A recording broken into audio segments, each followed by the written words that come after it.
አይነ ጥላ ሴቶችን ሶስት ነገር እንዲኖራቸው አይፈልግም። ሶስት ነገር። የመጀመሪያው ትዳር እንዲይዙ አይፈልግም። በፍጹም እንዲያገቡ አይፈልግም። በተለያየ ምክንያት ያበላሻል፣ ይገረግራል። እንደው ተፋልጠው ተሟሙተው በስንት ትግል ትዳር ቢይዙ ደግሞ ልጅ እንዲወልዱ ደግሞ አይፈልግም። እንደምንም ብለው ደግሞ እግዚአብሔር ረድቷቸው ደግሞ ልጅ ቢወልዱ ደግሞ የሩካቤ ደስታ እንዳይኖራቸው ያደርጋል። በአጠቃላይ ትዳር እንዲይዙ ልጅ እንዲወልዱ ከትዳር አጋራቸው ጋር ደስታን እንዲጋሩ አይፈልግም። እነዚህን ሶስቱን ነገር ይጠላል። ከሶስቱ ደግሞ ወይ አንዱን ያጎላል፣ ወይ ሁለቱን ያጎላል፣ ወይ ደግሞ ሶስቱንም ያጠፋል። እንዳያገቡ፣ እንዳይወልዱ፣ እንዳይደሰቱ ያደርጋል። ወይ ደግሞ ቢያገቡ ልጅ እንዳይኖራቸው፣ ደስታ እንዳይኖራቸው በሩካቤ ስጋ። አግብተው ከወለዱ ደግሞ ደስታ፣ የትዳር ሰላም፣ ፍቅር፣ ክብር እንዳይኖራቸው ያደርጋል። ትልቁ የህይወታችሁ የትዳራችሁ ጠላት አይነ ጥላ ነው፣ ማንም አይደለም። እግዚአብሔር ለአዳምና ለሔዋን ብዙ ተባዙ ብሏል። ትዳር መያዝ ጸጋ አይደለም፣ ልጅ መውለድም ጸጋ አይደለም፣ ትእዛዝ ነው። ጸጋ ማለት ስጦታ ነው። ተለፍቶ ተወጥቶ ተወርዶ የሚገኝ ነው። ጸጋ የሚያስፈልገው እንደና አቡነ ተክለ ሃይማኖት አይነት ልጅ ለመውለድ ነው። ማንም ሰው አግብቶ ይወልዳል። ማንም የሚያደርገውን ነገር ትእዛዝ የሆነውን ነገር የተሰጠንን ነገር እንዳንጠቀምበት ያደርጋል። ከዛስ እናንተ መስፈርት ታወጣላችሁ፣ ለራሳችሁ ምክንያት ታበጃላችሁ። ግን የእናንተ አይደለም። መስፈርቱንም የሚያወጣው እሱ፣ ምክንያቱንም የሚደረድረው እሱ። ሴቶቹን ምን ዘንድሮ እንዳለ ደግሞ ለዘንድሮ ደግሞ ለትዳር ዩኬ ላይ የማይነጠላው እኮ በስማ ህጉን ተጠቅሞ በሽፋን በደንብ ይጋባሉ፣ ይፋታሉ፣ ጊዜያዊ ጥቅም ያገኛሉ። ግን ዘላለማዊ ደስታና ህይወት ደግሞ ያጣሉ። ትዳር የእግዚአብሔር መለኮታዊ ዕቅድና ሐሳብ ነው። የተመሰረተውን በምድር አይደለም በሰማይ ነው። አዳምና ሔዋን የተጋቡት በእግዚአብሔር ፊት ነው። አዳምና ሔዋን የተዳሩት በቅዱሳን መላእክት ፊት ነው። አንድ ሆነው የኖሩት በገነት ነው ለ7 ዓመት። ወደ ምድር ኃጢአት ሰርተው መጡ፣ ወደዚህ ወረዱ። ግን ትዳሩን ይዞት የመጡት ከሰማይ ነው። በሰማይ ነው የነሱ ጋብቻ የተፈጸመው። ወደ ምድር ግን አምጥተው መኖር ነው የጀመሩት። ይሄን ሰማያዊ ቡራኬ፣ ሰማያዊ በረከት፣ የእግዚአብሔር ቃል ትእዛዝ በእናንተ እንዳይፈጸም አጅሬ ይገረግራል፣ ያሳጣል። የምትናገሩት ምክንያት የምታወጡት ራሳችሁ ትመስላላችሁ። አይፈልግም። እና ግን ደግሞ ዓለም ላይ ካላችሁ ካላገባችሁ ወይ ካልሞነኮሳችሁ ምንድነው ህይወት? መንታ መንገድ ላይ መቆም፣ ጊዜው የሚያባክነው። እንዳታገቡ ብዙ ነገር የሚያደርገው እሱ ነው። ችግሩ ደግሞ እሺ በቃ አይነ ጥላ ነው፣ እድሌም ዘግቶ ያለ ትዳር እንዳያስቀረኝ፣ አይ በቃ ይሄን ትምህርት ሰምቻለሁ ላግባ ደግሞ ስትሉ አጅሬ ደግሞ የራሱን ሶስት ስፖንሰር አድርጎ ያመጣል። ይሄ ነው ደግሞ ክፋቱ። አያገባለሁ ስትሉ ከደና ያገናኛችሁ፣ ትዳራችሁ የሚበጠብጥ፣ የሚያናውጥ፣ የሚበትን፣ ህይወታችሁን የሚያመሰቃቅል የራሱን ሰው ያመጣና አይነ ጥላው ላይ አይነ ጥላ ይጋባል። ከዛ በቃ እየበጠበጠ ይኖራል። ይሄም ደግሞ ወዳለ እንዲህ እንዳይሆን ጸሎት ማድረግ፣ መቀጥቀጥ፣ መጀመሪያ መንፈሱን መላቀቅ። ተጋብቶም ደግሞ ችግሩ ሲፈጠር እሱ መሆኑ ከታወቀ ደግሞ ቀጥቅጦ ማሸኘት፣ ህይወት ማስወጣት። ሲዳከሙ የምናውቅበት ብዙ ነጥቦች አሉ። አሁን ሶስቱን ልንገራችሁ ወይም 1 3 4 ነጥብ ልጥራላችሁና ትምህርታችንን በዚሁ እንጨርሳለን። በጣም ሲደክማቸው የምናውቅበት ነጥብ አንደኛ፣ መናፍስት ሲደክማቸው የምናውቅበት ነጥብ ግልጽ የሆነ ውጊያ ይጀምራሉ። ግልጽ የሆነ ውጊያ ማለት ዝም ብሎ እያየ ነው የሚዋጋ ነገር አለ። ግብ ግብ ዝም ብለን አልተዋከስነውም እንጂ ልክ ከሰው ጋር እንደምንጣለው ነው የምንጣለው። ይለናል እንለዋለን፣ ይመታናል እንመታዋለን፣ ይጥለናል እንጥለዋለን። እንደዚህ አይነት ውጊያ እንጀምራለን። ማለት ስንጸልይ ግልጽ የሆነ ምልክት ያሳያል። አይምሮአችን ላይ ይሯሯጣል፣ ሆዳችን ላይ ያጮሃል፣ እግራችን ላይ ይሯሯጣል፣ ሰውነታችንን ያንቀጠቅጣል፣ እሳት ይሆናል፣ ትኩሳት ይሆናል፣ ያዛጋል፣ የአይናችንን ያበራል። እንደዚህ የሆነ ግልጽ የሆነ ውጊያ ማለት ነው። ስለዚህ በግልጽ መዋጋት ይሄ ሲዳከም አንዱ ነጥብ ነው። በጣም ሲጎዳ ነው መናፍስት ምልክት የሚሰጡ። ጸሎቱ ኃይል የበለጠ ሲነካው የጸሎቱ ኃይል እና የመንፈስ ቅዱስ ስጦታ በብዛት ሲመጣ በብዛት ወደ ህይወታችሁ ሲመጣ የህይወታችሁ አካል ሲሆን መንፈስ ቅዱስ መንፈስ ርኩስን ሲይዘው ሲያስረው ሲነካካው ግልጽ የሆነ ምልክት የሚያሳያል። ስለዚህ ዝም ብሎ ምልክት አያሳይም።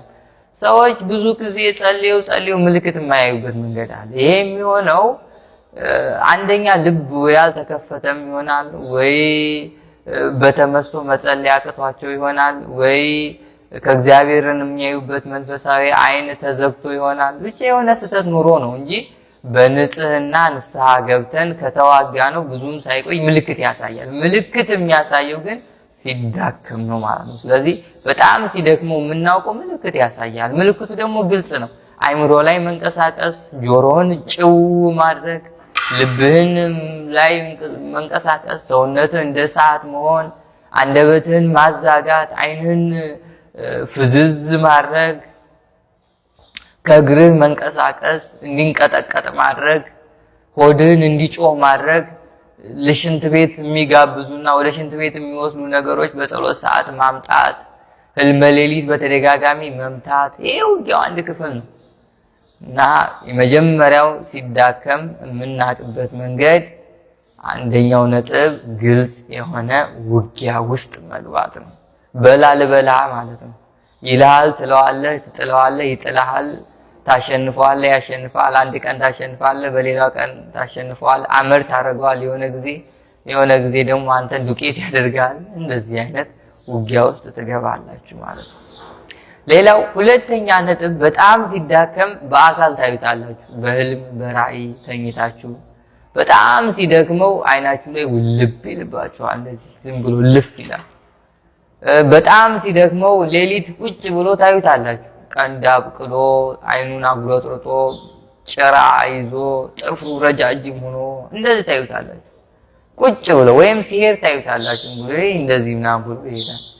ስለዚህ መታየት፣ ማየት፣ በአካል ማየት፣ በህልም ማየት፣ በራእይ ማየት፣ የማየቱን ጥበብ የምታገኙት ሲደክም ነው። ካልደከመ አታየውም። ተመሳስሎ ይችላል አንተን መስሎ እንዲያወራ እየተናገረ እየበላ ህይወትን እያመከነ ጊዜን እየጨረሰ በረከትን እየነጠቀ አይምሮን እያበላሸ እያቃጠለ ቁጭ ብሎ ይኖራል ዝም ብሎ። ግን ሲደክመው ይህን ሁሉ ነገር ቀጥ ያደርጋል። ሌላው በጣም ሲደክመው የሚታወቅበት መንገድ ሶስተኛው ነጥብ ትዕዛዝ ማክበር ይጀምራል። ትዕዛዝ ማክበር፣ አቁም ስትለው ያቆማል፣ ተው ስትለው ይተዋል፣ ታሰር ስትለው ይታሰራል፣ ሂድ ስትለው ይሄዳል፣ አትረብሽ ስትለው አይረብሽም፣ እንዳታደርግ ስትለው አያደርግም። ይሄ ደረጃ ይደርሳል። ስራ ስትለው ይሰራል። እንደ የሚያሰሩት እኮ አሉ። እኔ በጣም የሚገራርም እህቶች አውቃለሁ፣ ያሰሩታል። አንዷ በጣም ድክም አለኛለችኝ የሆነ ጊዜ በቃ መስራት አቃተኝ፣ ጸሎቱ በሽታም ያማታልና አደከም ነው። እናቴ ቅድስት አርሴማ እባክሽ አሁን እንደዚህ ድክም ብሎኝ ልሰራ ነው ይሄን ምናምን አለች። አዘዘችላት፣ ስራ አለች። ከዛ አጸዳ፣ ወለወለ፣ እቃውን ቤቱን አጸዳላት። በቃ ብለሽ ታሰሪናለሽ እያለ እየተነጫነጨ እንደዚህ ያደርጉታል። ስለዚህ ሲደክሞ ነው ሲያዝ ነው። ታዲያ እናንተም እንደዚህ ማድረግ ትችላላችሁ። ከደከሙ ተነስ ቤቱን አጽዳ ትሉታላችሁ። ተነስ የሆነ ነገር አምጣ ትሉታላችሁ። ተነስ እንደዚህ አድርግ እያላችሁ ማዘዝ ትችላላችሁ። ግንባር ላይ ውጣ ስትሉት ይወጣል። ግንባር ላይ ታስረ ተቀመጥ ስትሉት ይታሰራል። እንዳታደርግ ስትሉት አያደርግም። ልጆችን እንዳታይ፣ አብረህ እንዳትናገር፣ አይኔ ላይ ተነስ፣ ጆሮዬ ላይ ተነስ፣ ልቤ ላይ ተነስ፣ አይምሮ ላይ ተነስ ትሉት ይነሳል። አያይም፣ አይመሳሰልም ማለት። ስለዚህ ሌላው በጣም ሲደክመው በጣም ሲዳከም ትዕዛዝ ያከብራል ማለት ነው። መዳከም አሁን አባቶችንም ትዕዛዛቸውን እኮ የሚያከብረው ከሱ ኃይል በላይ የነሱ ኃይል ስለሚበዛ ነው። በሌላ ቋንቋ እናንተም የሚታዘዛችሁ ከመናፍስቱ ኃይል በላይ የመንፈስ ቅዱስ ኃይል ከእናንተ ጋር ሲሆን ነው። መንፈሱ ከሚያጠፋውና ከተሰጠው መናፍስታዊ የሆነ ጉልበት በላይ የእናንተ የጸሎት ጉልበት ሲበዛ ነው። የእናንተ የስግደት ጉልበት ሲበዛ ነው። የበረከት ስራ ጉልበት ሲበዛ ነው። እንደዛ ሲሆን ነው።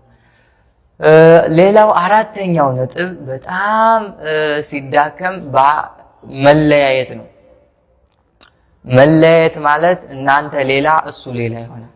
እናንተ ስታስቡ ሌላ እሱ ሲያስብ ሌላ፣ እናንተ ስታወሩ ሌላ እሱ ሲያወራ ሌላ።